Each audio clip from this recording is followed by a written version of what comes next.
ओम श्री कृष्णाय नमः। ओम श्री वासुदेवाय नमः।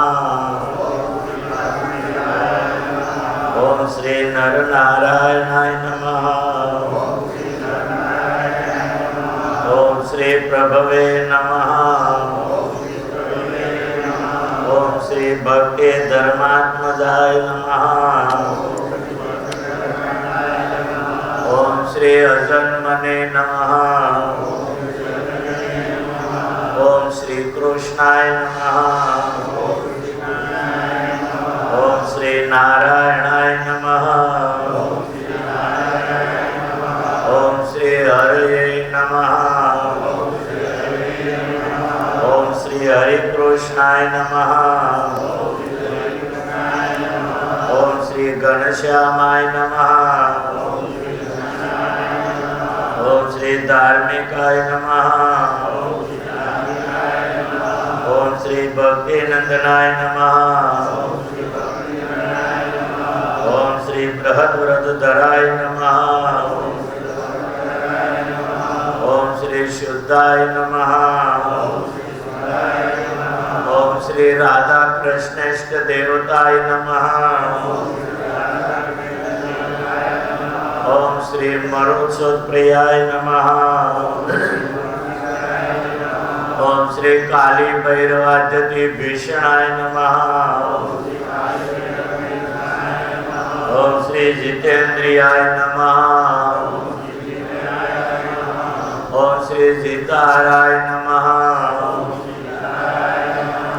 ओम श्री तीव्र वैराग्याय नमः। ओम श्री आस्तिकाय नमः। ओम श्री योगेश्वराय नमः। ओम श्री योग कला प्रवृत्तये नमः। ओम श्री अतिदेवते नमः। ओम श्री ज्ञानिने नमः। ओम श्री परमहंसाय नमः। ओम श्री तीर्थकृते नमः। ओम श्री तीर्थिकार्चिताय नमः। ओम श्री क्षमानिधये नमः। ओम श्री सदोनिद्राय नमः। ओम श्री ध्याननिष्ठाय नमः। ओम श्री तपप्रियाय नमः। ओम श्री सिद्धेश्वराय नमः। ओम श्री स्वतंत्रताय नमः। ओम श्री ब्रह्म विद्या प्रवर्तकाय नमः। ओम श्री पाषंडोच्छेदन पटवे नमः। ओम श्री स्वस्वरूपाचल स्थितये नमः।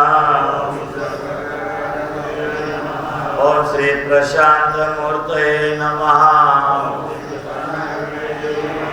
ओम श्री निर्दोषाय नमः। ओम श्री असुर गुरुवादी मोहनाय नमः। ओम श्री अति कारुण्य नयनाय नमः। ओम श्री उद्वात्व प्रवर्तकाय नमः। ओम श्री महाव्रताय नमः। ओम श्री साधुशीलाय नमः। ओम श्री साधु विक्रम पूजकाय नमः। ओम श्री अहिंस यज्ञ प्रस्तोत्रे नमः। ओम श्री साकार ब्रह्म वर्णनाय नमः। ओम श्री स्वामीनारायणाय नमः। ओम श्री स्वामिने नमः। ओम श्री कालदोष निवारकाय नमः। ओम श्री सत्शास्त्र व्यसनाय नमः। ओम श्री सत्य समाधि स्थिति कारकाय नमः। ओम श्री कृष्णार्चा स्थापन कराय नमः। ओम कौलदिशे नमः। ओम श्री कलितारकाय नमः। ओम श्री प्रकाश रूपाय नमः। ओम श्री निर्दम्बाय नमः। ओम श्री सर्वजीवितावहाय नमः। ओम श्री भक्ति संपोषकाय नमः। ओम श्री वाग्मिने नमः। ओम श्री चतुर्वर्ग फलप्रदाय नमः। ओम श्री निर्मत्सराय नमः। ओम श्री भक्तवर्मणे नमः। ओम श्री बुद्धिदात्रे नमः। ओम श्री अति पावनाय नमः। ओम श्री अबुद्धिरुते नमः। ओम श्री ब्रह्मधाम दर्शकाय नमः। ओम श्री अपराजिताय नमः। ओम श्री आसमुद्रांत सत्कीर्तये नमः। ओम श्री श्रित संस्कृति मोचनाय नमः। ओम श्री उदाराय नमः। ओम श्री सहजानंदाय नमः।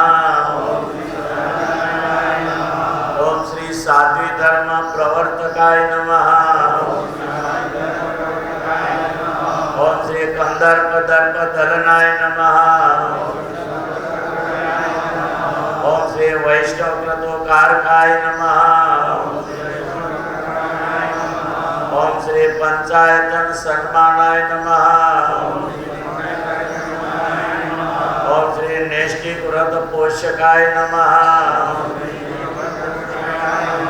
ओम श्री प्रगल्भाय नमः। ओम श्री निस्पृहाय नमः। ओम श्री सत्य प्रतिज्ञाय नमः। ओम श्री भक्तवत्सलाय नमः। ओम श्री अरोषणाय नमः। ओम श्री दीर्घदर्शिने नमः। ओम श्री षडूर्मि विजय क्षमाय नमः। ओम श्री निर्हंकृतये नमः। ओम श्री अद्रोहाय नमः। ओम श्री रुजवे नमः। ओम श्री सर्वोपकारकाय नमः। ओम श्री नियामकाय नमः। ओम श्री उक्षम स्थितये नमः। ओम श्री विनयोते नमः। ओम श्री गुरवे नमः। ओम श्री अजातवैरिणे नमः। ओम श्री निर्लोभाय नमः। ओम श्री महापुरुषाय नमः। ओम श्री आत्मदाय नमः। ओम श्री अखंडितार्ष मर्यादाय नमः। ओम श्री व्यास सिद्धांत बोधकाय नमः। ओम श्री मनोनिग्रह युक्ति ज्ञाय नमः। ओम श्री यमदूत विमोचकाय नमः। ओम श्री पूर्णकामाय नमः। ओम श्री सत्यवादिने नमः। ओम श्री गुणग्राहिणे नमः। ओम श्री गतस्मयाय नमः। ओम श्री सदाचार प्रियतराय नमः। ओम श्री पुण्य श्रवण कीर्तनाय नमः।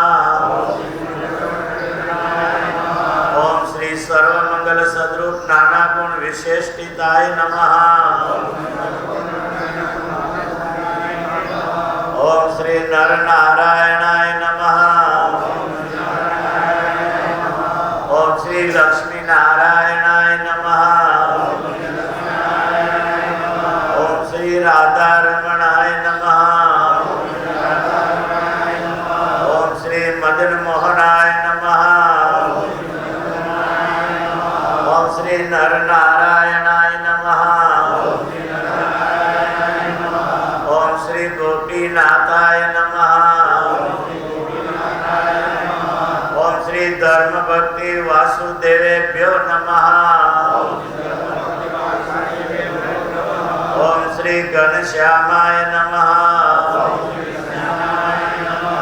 ઓમ શ્રી અવતારિણે શ્રી સ્વામિનારાયણાય નમઃ.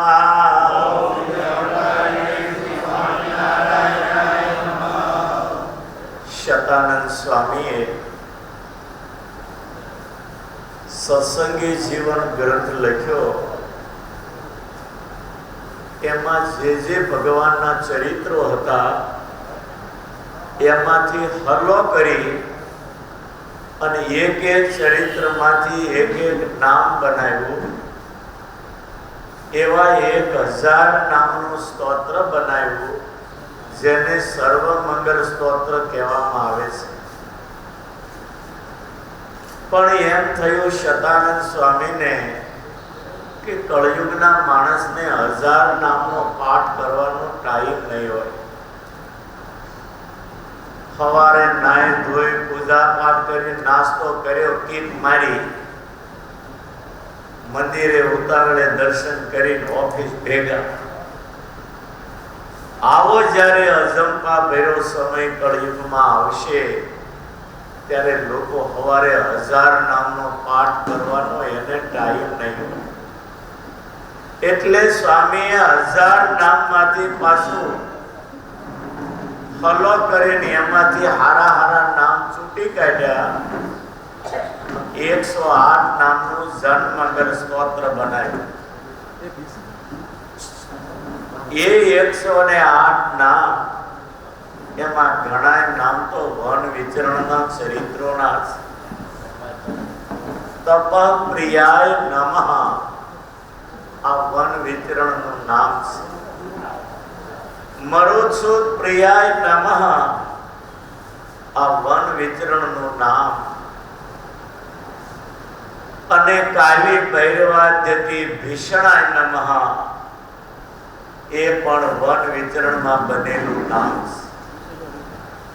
આવા તો ઘણા નામ વન વિચરણના છે. આપણે ગઈકાલે કથા જોઈ, સ્વામિનારાયણ ભગવાન વન વિચરણમાં નીકળ્યા.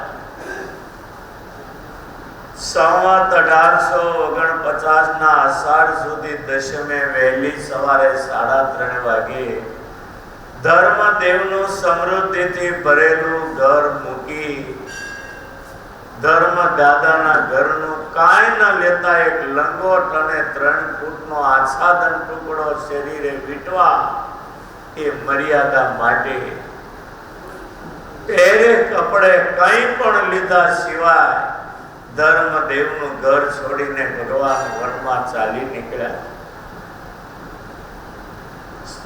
દુનિયામાં તમારે ત્યાગ જોવો હોય, સ્વામિનારાયણ ભગવાન જેવો ત્યાગ તમને કોઈમાં જોવા નહીં મળે. ગુજરાતમાં આવીને આ સંપ્રદાય ઉભો કર્યો. આજે સંપ્રદાયમાં રિદ્ધિ સિદ્ધિ ને સમૃદ્ધિ કેટલી ઉભરાઈ રહી છે એ તમારી સગી આંખે તમે જોઈ રહ્યા છો. બધા મંદિરોમાં આજે કરોડોના કારખાના હાલે, મંદિરોના નિર્માણ, કરોડોની આવક, પણ બે દેશની અંદર સ્વામિનારાયણ ભગવાનના નામની એક રાતીભાઈ જમા થતી નથી. આવે છે સ્વામિનારાયણના નામ ઉપર, પણ અમદાવાદ દેશમાં હવે નરનારાયણ દેવના નામે જમા થાય વડતાલ દેશમાં હવે લક્ષ્મી નારાયણ દેવને નામે જમા થાય. સ્વામિનારાયણ ભગવાને પોતાના જીવનમાં પૂર્ણ ત્યાગ બતાવ્યો છે. વન વિચરણમાં આગળ કથા આવશે. સપૈયા છોડીને, અયોધ્યા છોડીને ભગવાન વનમાં નીકળ્યા. ઉલ્લાશ્રમમાં જ્યારે તપશ્ચર્યા શરૂ કરી ત્યારે નિર્ણય કર્યો કે મારે માતાના ભાગનું રુધિર શરીરમાં રહેવા દેવું નથી. ઉલ્લાશ્રમમાં 4 મહિના જે ઘોર તપશ્ચર્યા કરી, ત્યાંના મહાત્માઓ પણ વર્ણિની તપશ્ચર્યા જોઈ અને દિગ્મૂઢ થઈ ગયા અને આશ્ચર્ય પામી ગયા હતા. 4 મહિના એટલી ઘોર તપશ્ચર્યા કરી, શરીરનું રુધિર જેણે સૂકવી નાખ્યું. પેટની અંદર કાંટો ભરાયો, લોહીનું બુંદ ન નીકળ્યું. સત્સંગ સમાજે તો આ વિચાર કરવાનો રહે કે આપણા ભગવાને જો આપણે માટે આટલા કષ્ટો વેઠ્યા હોય તો આપણે એને માટે હું કહ્યું ક્યારેક એકલા ખૂણામાં બેસીને આનો વિચાર કરો. ભગવાને જે આપણે અર્થે કર્યું એ માહિલો આપણાથી કશું થતું નથી. ગામડે ગામડે 500 સંતોએ ફરીને કેવો દાખલો કર્યો.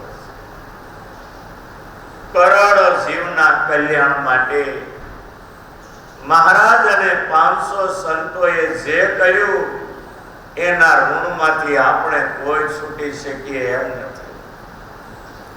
હું ઘણી વાર સભામાં કહું છું કે 5નું ઋણ સંપ્રદાયના કરોડો સત્સંગીના શિર ઉપર કાયમને માટે રહેશે. એક તો રામાનંદ સ્વામીનું ઋણ, જેને આ સંપ્રદાયને સર્વોપરી ભગવાન આપ્યા છે. સર્વોપરી ભગવાન આપતા આપતા રામાનંદ સ્વામીએ દક્ષિણની અંદર શ્રી રંગમની અંદર કેટલા દુઃખ વેઠ્યા. એટલે કહી શકું કે આ સંપ્રદાય રામાનંદ સ્વામીનો ઋણી રહેશે. બીજા નંબરે ધર્મ ભક્તિનું ઋણ આ સંપ્રદાયના સૌના શિરે કાયમ માટે રહેશે. ધર્મ અને ભક્તિના જીવનના દુઃખ તમે જુઓ. બીજા હોય તો ભગવાનના જન્મ પહેલા દવા પીને ભૂઈ ગયા હોય, પણ આ ફાટે એવા દુઃખ સહન કરવાની તૈયારી રાખી અને ભયંકર કષ્ટો સહન કર્યા અને જીવન નિભાવ્યું અને એટલે ભગવાનને જન્મ આપી શક્યા. અને એ ભગવાનનું સુખ પોતે ઓછું લીધું. વહેલા ભગવાને એને દુર્વાસાના શ્રાપથી મુક્ત કરી ધામમાં મોકલ્યા અને ગુજરાતને માટે ભગવાન આ બાજુ આવી ગયા. એટલે બીજું ઋણ ધર્મ અને ભક્તિનું આ સંપ્રદાય ઉપર કાયમ માટે રહેશે. ત્રીજું ઋણ સ્વામિનારાયણ ભગવાનનું કે જે આપણે આ વન વિચરણ સાંભળીએ, ભગવાને કેટલા દુઃખ માથે ઓઢ્યા છે. કરોડો કલ્પને અંતે પણ એ ભગવાનના ઋણમાંથી આ સત્સંગ ક્યારેય મુક્ત નહીં થઈ શકે. 7 વર્ષના વન વિચરણમાં કેટલા દુઃખ એને સહન કર્યા છે. ભૂતપુરીના જંગલની પરિસ્થિતિ 6 દિવસ જેને અનજળ ન મળ્યું. એક બાજુ શાસ્ત્રો એમ કહે છે કે ભગવાન એ વિશ્વંભર છે, વિશ્વની અંદર કીડી મકોડાથી હાથી સુધીનું પોષણ કરનાર. અને બીજી બાજુ સત્સંગી જીવન એમ લખે કે ભૂતપુરીના જંગલમાં 6 દિવસ જેને અનજળ મળ્યું નથી. એ વિશ્વંભર છે, વાત સાચી, પણ આપણી જેવા અનંત જીવોના ભાંગલા તૂટલા પ્રારબ્ધો એને વન વિતરણમાં ભોગવ્યા છે. એટલે આપણો ભૂખમરો ભોગવતા એને 6 દિવસ અંજળ મળ્યા નથી. એટલે સ્વામિનારાયણ ભગવાનનો ઋણી આ સંપ્રદાય કાયમ માટે રહેશે. અને ત્યાર પછી ચોથા નંબરમાં 500 સંતો ભગવાનના વચનને ટૂંક થઈ જવા જેની તૈયારી. 5 જીવને કંઠી બાંધીને પછી જમવું એ જમાનામાં સત્સંગી કરવા બહુ કઠિન હતા. સાંજ સુધી દાખલો કરે, 4 સત્સંગી થાય એટલે તેથી જમાય ને. બીજે દિવસે દાખલો કરે, બીજે દિવસે 3 સત્સંગી થાય તેથી પણ જમાય ને. ત્રીજે દિવસે માંડ 5 સત્સંગી જોરાવરે કરે ત્યારે ત્રીજે દિવસે સાંજે જમવા ભેગા થાય. એ ભિક્ષા વૃત્તિમાં જે આવે તે ટાઢો રોટલો, હેઠો રોટલો એ જોડીમાં નાખી પાણીમાં બોળી અને એના ગોળા વાળીની ગોળા ખાઈને મારી તમારી જેવા કરોડો જીવને એને ભગવાનની ઓળખાણ કરાવી છે. એટલે કહી શકું કે 500 સંતોનો ઋણ આ સંપ્રદાયને માથે કાયમને માટે રહેશે. અને 5મા નંબરમાં એબલ ખાચરનો પરિવાર, આખો પરિવાર સ્વામિનારાયણ ભગવાનને સમર્પિત થઈ ગયો. કે દાદા ખાચરનું જીવન ચરિત્ર સાંભળો. પથ્થર જેવા દિલ વાળો માણસ પણ એકવાર રડ્યા વગર રહી ન શકે. ધન દોલત, પરિવાર, માલ મત્તા, ગરાસ અને પોતાનું જીવન સર્વસ્વ ભગવાનને કૃષ્ણાર્પણ કરી દીધું. બહારથી સંઘો આવે. અત્યારે તો શું છે કે 1 વાગ્યા સુધી મંદિરમાં આવે એટલે એને જમાડવાની વ્યવસ્થા હોય. 3 વાગે આવે ને એને કોઈ જમવાનું પૂછે નહીં. કારણ કે વાહનોની વ્યવસ્થા એટલે આગળ પાછળ જમીન આવ્યા. ગઢડા વાળાને હોય કે ધોલેરા જમીન આવ્યા છે એટલે એને પૂછવાનું ન આવે, જમ્યા નહીં.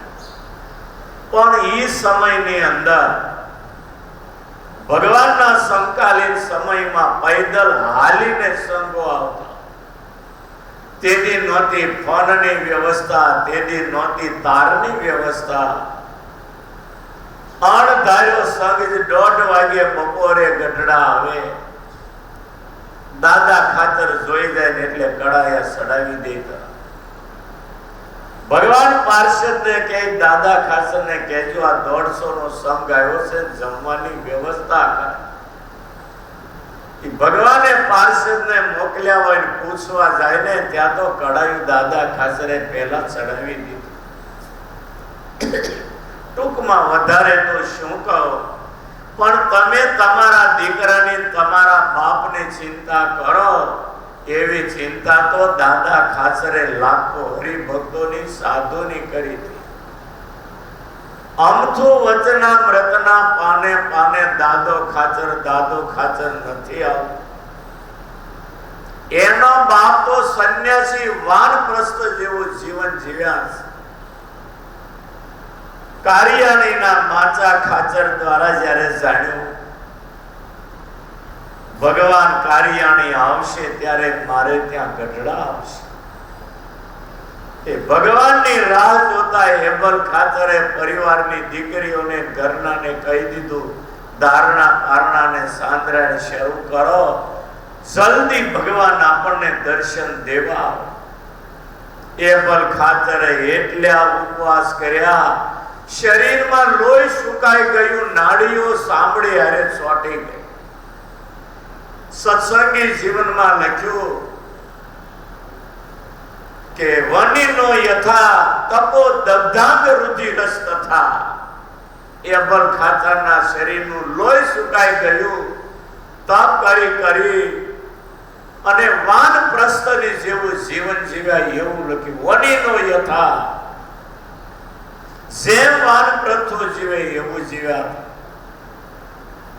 વાનપ્રસ્થ વાનપ્રસ્થો એવું જીવે છે, ઉનાળામાં જંગલમાં ઝૂંપડી અગ્નિને હાચવા રાખવાની અને ખુલ્લામાં બેસવાનું, ચાર બાજુ તાપ કરવાનો અને ઉપરથી સૂર્યનો તાપ.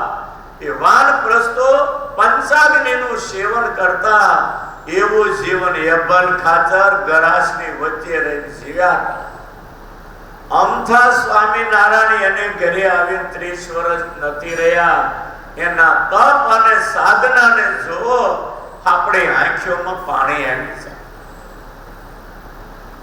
આપણને તો બે વાતની ખબર પડે, બપોરના 12 ને સાંજના 8, 2 વાર થાળી મળી જાય એટલે આપણને ખબર ન પડે. આજે નિર્જળા કરશે ને એને ખબર પડશે કે પાણી વગર હાંજ કેમ પડાય છે.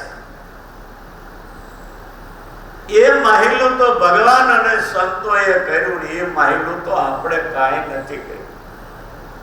અને એટલે કહું છું, એભલ ખાચરના પરિવારનો આ સંપ્રદાય કાયમને માટે ઋણી રહેશે. ખરેખર સત્સંગમાં આવ્યા પછી આ બધું જાણવાની બહુ જરૂર છે. સાલો પ્રસંગ તો આપણે સ્વામિનારાયણ ભગવાનનું વન વિચરણ. અયોધ્યાને છોડીને ભગવાન નીકળ્યા, સરયુ પાર કરી સામા કિનારે નીકળ્યા છે.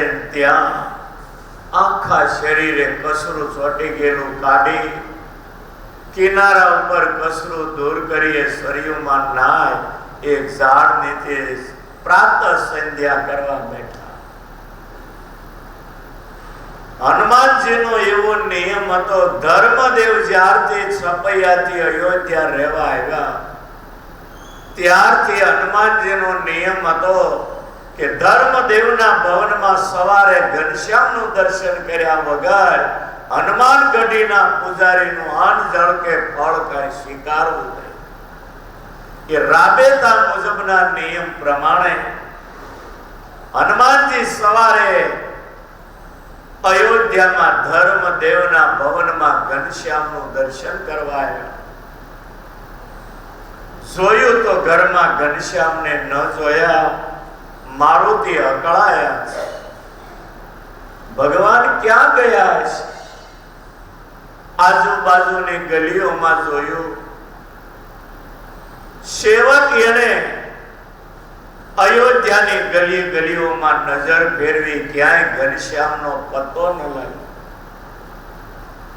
બુદ્ધિમતામ વરિષ્ઠમ, આખી રામાયણમાં બુદ્ધિશાળી પાત્ર હોય તો વાલ્મીક અને તુલસીદાસનો મત છે. હનુમાનજી જેવો કોઈ બુદ્ધિશાળી નહીં, એટલે એને લેબલ મળ્યું છે, વાલ્મીકે આપ્યું બુદ્ધિમતામ વરિષ્ઠ.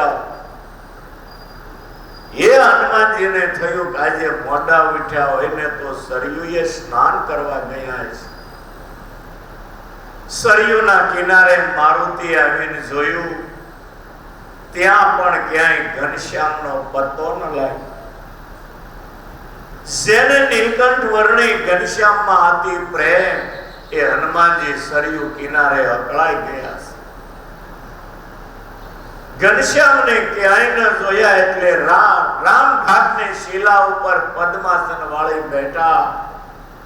નેત્રોને બંધ કરીને આખા બ્રહ્માંડની અંદર નજર ફેરવા જાય તો થોડે દૂર બારકોશ સરયુના સામા કિનારે સંધ્યા વંદન કરતા બેઠા જોયા છે. ધ્યાનમાં એને દેખાયું, સરિતુમ ભારતે વર્ષે નિર્ગતમ તમ વૈતતઃ. ઓહો, ભગવાન તો ભારત વર્ષની યાત્રામાં નીકળી ગયા છે.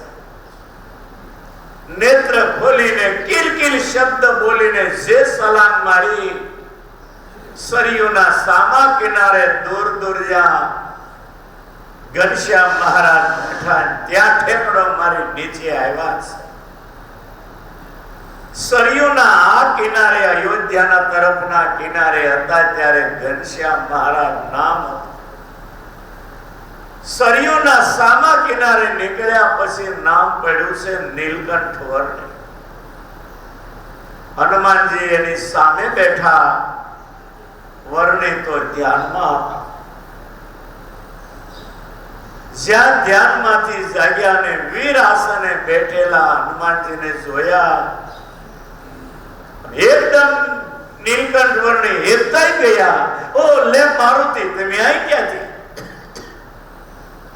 મારુતિ હાથ જોડીને બોલે, પ્રભુ, જ્યારથી ધર્મ દાદાને ભક્તિમાં તમને લઈ અયોધ્યા આવ્યા ત્યારથી મેં નિયમ લીધું છે, તમારા દર્શન વગર હનુમાન ગઢીના પૂજારીનું અન્ન જળ કે ફળ હું સ્વીકારતો નથી. કે રાબેતા મુજબના નિયમ પ્રમાણે આજે ધર્મ પિતાના ઘરે આવી જોયું, તમને ન જોયું, હું તો અકળાઈ ગયો. અંતે પ્રભુ આપનું દર્શન થયું. પ્રભુ વાત તો કરો, આ બધું છે શું? ક્યાં નિર્ણય ઉપર તમે આવ્યા છો? પ્રભુ, ભોળો ધર્મકુળ આપના વિયોગમાં કેટલું દુઃખી થશે એનું તમે કઈ વિચાર્યું છે? હે પ્રભુ, આપના દર્શન વગેરે મને સંતોષ ન થાય. રામાવતારમાં આપે મને સેવામાં રાખ્યો. અત્યાર સુધી પણ હું આપની સેવામાં, આપ મને વનમાં સેવામાં સાથે લ્યો.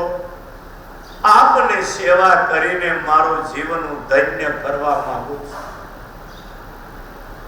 વર્ણિ બોલે, મારુતિ, મારા ભક્તોને માટે મેં અત્યારે ઘોર તપ કરવાના નિર્ણય ઉપર આવ્યો છું. ઘોર તપસ્યા કરી કળયુગના કરોડો જીવ મારા શરણાગત બને એના સુખને માટે મારે ઘોર તપસ્યા કરવી છે. પણ ઘોર તપસ્યાની અંદર કોઈ પણ વ્યક્તિ સાથે હોય એ ધ્યાનમાં બાધક છે. માટે મને અત્યારે કોઈનો સંગ ગમતો નથી. એકાકી હું ઘોર વનની અંદર તપસ્યા કરીશ. અત્યારે મને કોઈનો સંગ ગમતો નથી. આ શબ્દો જ્યારે વર્ણિના સાંભળ્યા, મારુતિની આંખમાંથી દળદળ આંસુ પડવા લાગ્યા. પ્રભુ, મારો કઈ વાહક રામાવતારમાં સેવામાં સાથે રાખ્યો, અત્યારે મને સાથે નહીં લ્યો. આપના વિયોગમાં દર્શન વગર મારું શું થશે? આપના દર્શન વગર હું હનુમાન ગઢીના પૂજારીનું અંજળ કે ફળ નહીં સ્વીકારું. મારુતિની આંખમાં આંસુ જ્યારે જોયા, ભગવાન બોલે છે, મારુતિ, એવું જો તમારું પણ હોય તો હું તમને એ વાત કરું કે જ્યાં હું વન વિતરણમાં વિતરણ કરતો હોઉં, દૂરથી તમારે મારું દર્શન કરી ચાલ્યા જવા. મારુતિ હાથ જોડીને બોલે, પ્રભુ, મારું આ જીવન આપની સેવા માટે દૂરથી દર્શન કરીને જાવ એનું શું મિનિંગ? આપની સેવાનો મને કઈ લાભ આપ. વર્ણિ બોલે, મારુતિ, તો એક કામ કરો, જ્યાં હું વનમાં દૂર બિરાજતો હોઉં, હું સંકલ્પ કરું ત્યારે તમારે મને ફળ ફૂલ આપી જવા અને પછી તુરંત ચાલ્યા જવા.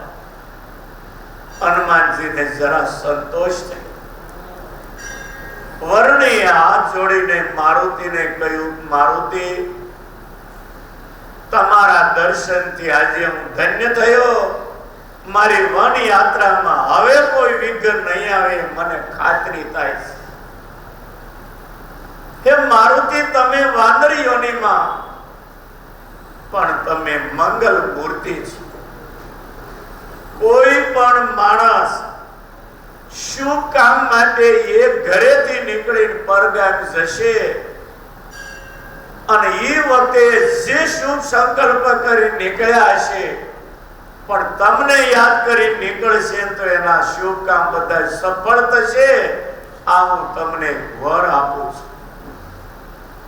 માણસે ક્યારેય પણ શુભ કામ માટે જવાનું થાય, મારુતિને યાદ કરો એટલે કષ્ટ ભંજન વિઘ્નોને ભાંગી નાખે અને યાત્રાને તમારી સંકલ્પને સિદ્ધ કરે. પછી હનુમાનજી હાથ જોડીને વંદન કર્યું. વર્ણે નીચું જોઈ વર્ણીએ સંકલ્પ કર્યો. કિરકિર શબ્દ કરી ગયા. સારા સારા ફળ ફૂલે બાસ્કેટમાં લઈ અને વર્ણીને આવીને આપ્યા. મારુતિ બેઠા. વર્ણીએ ફળ ફૂલ શાલગ્રામને ધરાવી પ્રાતઃ સંધ્યા કરી અને પોતે ફળ ફૂલ જમી રહ્યા. ત્યાર પછી વર્ણીએ સંકલ્પ કર્યો કે હવે મારુતિ વયા જાય તો હારો.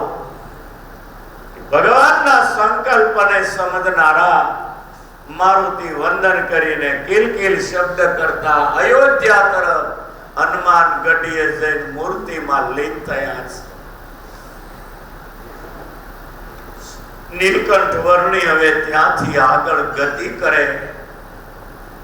એક લોધેશ્વર નામનું ગામ આવ્યું છે. ગામના પાદરમાં લોધેશ્વર મહાદેવનું મંદિર. મંદિરમાં ભોળાનાથનું દર્શન કર્યું. ઘણા લોકોની અવર જવર વર્ણીના દર્શન કરીને રાજી થયા છે. થોડો સમય ત્યાં રહીને આગળ ગતિ કરે. ધીરે ધીરે આગળ જાય તો એક જેતપુર નામનું નાનું ગામ આવ્યું છે. લોકો બધા ખેતર જતા હોય, રસ્તામાં સામા મળે. વર્ણીને જોઈને એની વૃત્તિઓ ખેંચાવા માંડે. હરિઓમ હરિઓમ કહેતા જાય. વર્ણી અને સામેથી હરિઓમ કહીને આગળ જાય. પગમાં મોજડી કોઈ વસ્તુ નથી. ઉતાવળી ગતિએ ચાલવાની જેની પ્રકૃતિ છે. આગળ જાય. ફતેપુર નામનું એક ગામ આવ્યું.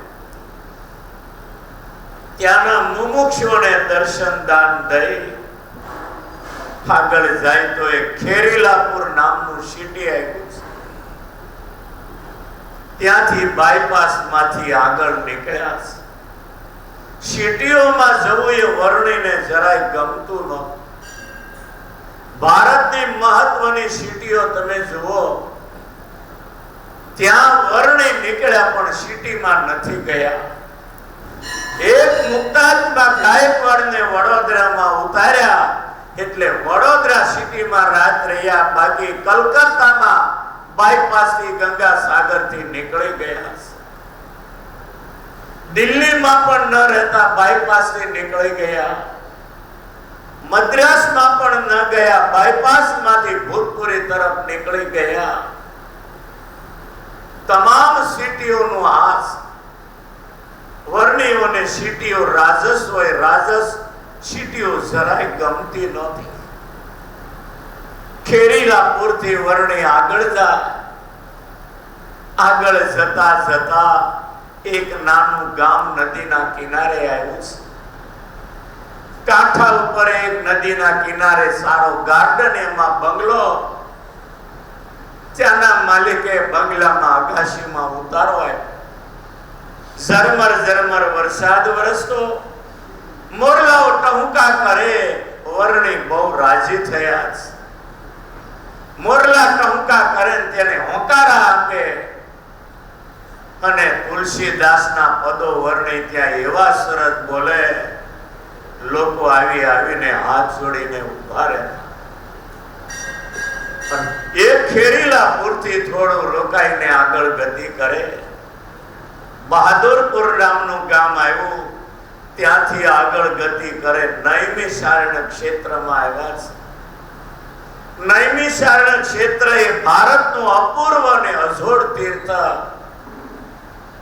વર્ણે ત્યાં રોકાયા, તીર્થ વિધિ કર્યો.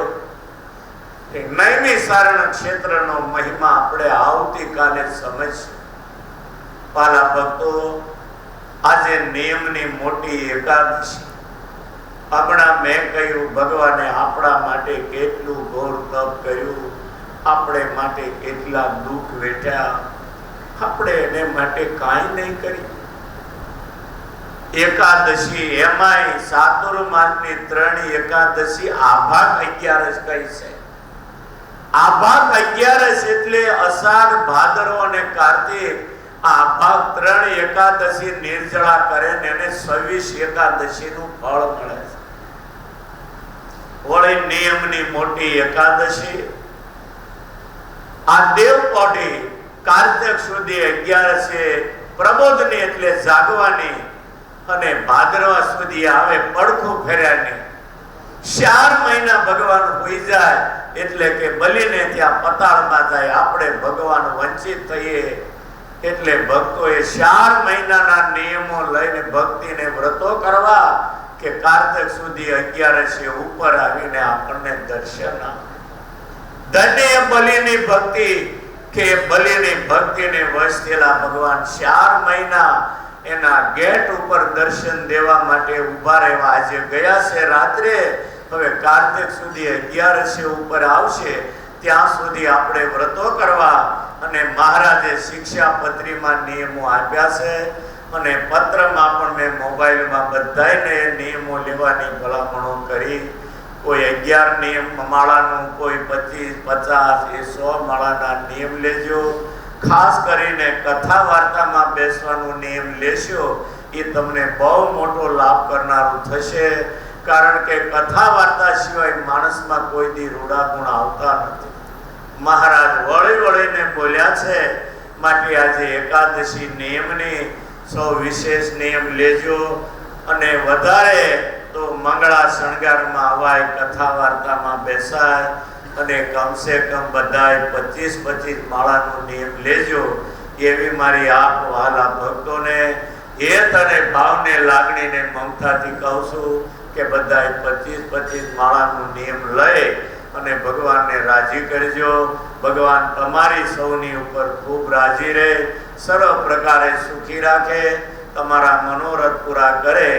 એવી વડતાલવાસી લક્ષ્મીનારાયણ દેવ હરિકૃષ્ણ મહારાજ, કુબેરનગરમાં બિરાજતા લક્ષ્મીનારાયણ દેવ હરિકૃષ્ણ મહારાજ, ગોપીનાથજી મહારાજ અને સારંગપુરમાં બિરાજતા કષ્ટભંજન દેવ તમારું સૌનું સદાય રક્ષણ કરે, ધ્યાન રાખે. એવી એમના પવિત્ર શ્રી શરણોમાં હૃદયથી પ્રાર્થના કરી મારી વાણીને વિરામ. સૌને મારા ભાવથી જય સ્વામિનારાયણ.